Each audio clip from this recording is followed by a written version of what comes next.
ആദ്യമായിട്ട് ബഹുമാനപ്പെട്ട പ്രധാനമന്ത്രിക്കും അതുപോലെ നമ്മുടെ എല്ലാം സംരക്ഷിക്കപ്പെട്ട നമ്മുടെ രാജ്യത്തിൻ്റെ അഭിമാനം ഉയർത്തിയ സേനാ നായകന്മാർക്കും സേനയ്ക്കും ഒരു ബിഗ് സല്യൂട്ട് നൽകിക്കൊണ്ട് നിങ്ങൾ ചോദിച്ച ചോദ്യത്തിലേക്ക് വരാം.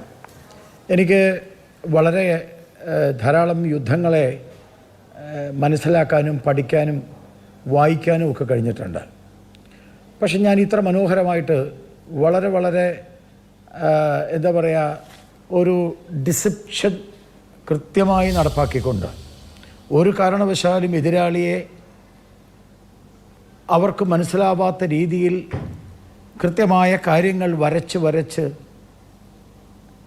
എതിരാളികളെ ഒളിപ്പിച്ച്, എന്നാൽ നാം ചെയ്യേണ്ടത് കൃത്യതയാർന്ന, വളരെ കൃത്യമാർന്ന, അതിന് ആ ഡിസിപ്ഷൻ എന്നുള്ള വാക്കാണ് ഏറ്റവും ബെസ്റ്റ്, കൃത്യമാർന്ന രീതിയിൽ ആക്രമിക്കുകയും നമ്മുടെ അഭിമാനം കാത്ത് 25 മിനിറ്റിനുള്ളിൽ 24 മിസൈലുകൾ വിട്ട് 9 പ്രധാനപ്പെട്ട കേന്ദ്രങ്ങൾ തകർത്ത് 90ഓളം ആളുകളെ ഇല്ലാതാക്കിയ, ഉന്മൂലനം ചെയ്ത, എന്നാൽ ഒരൊറ്റ സിവിലിയന് പോലും പരിക്കില്ലാതെ വളരെ കൃത്യമായി ചെയ്യേണ്ടത് മാത്രം ചെയ്ത് വളരെ വേഗതയോടെ തിരിച്ചു വന്ന് LOC ക്രോസ് ചെയ്യാതെ പാകിസ്ഥാൻ പട്ടാളത്തിൻ്റെ സൈന്യത്തെയോ സൈന്യ മേഖലയോ ആക്രമിക്കാതെ നാം എന്താണോ പറഞ്ഞത് അത് കൃത്യമായി നടപ്പാക്കിക്കൊണ്ട് ഇത്ര മനോഹരമായിട്ട്, കാരണം സാധാരണ യുദ്ധം അല്ലെങ്കിൽ പാകിസ്ഥാൻ യുദ്ധമുണ്ടാകും എന്നെല്ലാവരും പ്രതീക്ഷിച്ചു.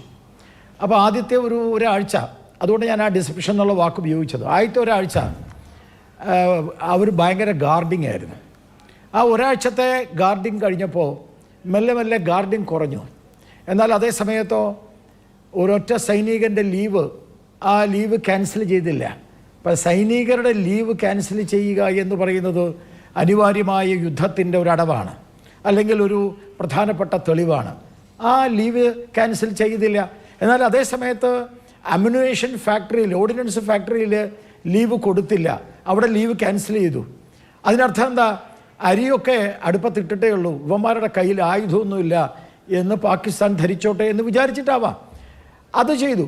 അതിനുശേഷമാണ് നമ്മൾ ഈ മോക്ക് ഡ്രില്ലുമായിട്ട് വരുന്നത്.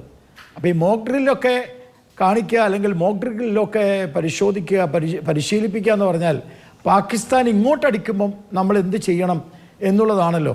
അപ്പോൾ ഈ മോക്ക് ഡ്രില്ലൊക്കെ കഴിഞ്ഞ് കുറച്ച് കഴിഞ്ഞിട്ടായിരിക്കും ഞങ്ങളെ ആക്രമിക്കുക എന്നൊക്കെ പറഞ്ഞ് പാകിസ്ഥാൻ ഇരിക്കുമ്പോൾ മോക്ക് ഡ്രില്ല് നടക്കുന്നതിൻ്റെ തലേ ദിവസം അരമണിക്കൂർ കൊണ്ട് നമ്മൾ ചെയ്യേണ്ടതെല്ലാം ചെയ്ത് ഭസ്മമാക്കി, താങ്കളുടെ അഭിലാഷിൻ്റെ വാക്കുകളിൽ പറഞ്ഞാൽ. അപ്പോൾ സ്വാഭാവികമായിട്ടും ചെയ്യേണ്ടത് പോലെ എന്നു മാത്രമല്ല, നമ്മുടെ എന്താ പറയുക 26/11 അടക്കം അതിനടക്കം ഉള്ള ഒരു അതിശക്തമായ തിരിച്ചടിയാണ് നൽകിയിട്ടുള്ളത്.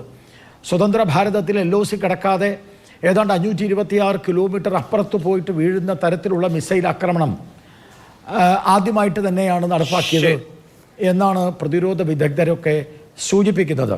ഇതൊരു വലിയ യുദ്ധമായി മാറാതിരിക്കട്ടെ.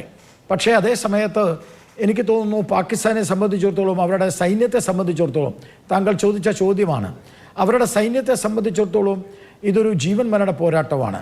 അസീം മുനീറിനെ സംബന്ധിച്ചിടത്തോളം അയാൾക്ക് നിലനിൽക്കണമെങ്കിൽ തിരിച്ചടിക്കണം.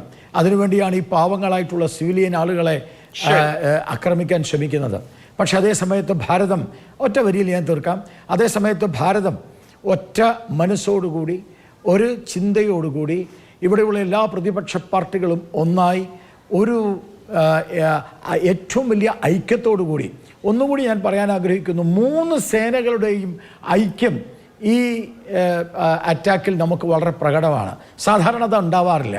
എന്നാൽ 3 സേനകളും ഒന്നിച്ച് അണിനിരന്നുകൊണ്ട് ഏത് രീതിയിലുള്ള പ്രത്യാക്രമണം ഉണ്ടായാലും അതിനെ സജ്ജമായി, അതിനെ നേരിടാൻ തക്ക രീതിയിലുള്ള എല്ലാ സജ്ജീകരണങ്ങളും കൂടിയാണ് നിൽക്കുന്നത്. എനിക്ക് തോന്നുന്നു ഇതൊരു സിന്ദൂർ 1 മാത്രമേ ആയിട്ടുള്ളൂ.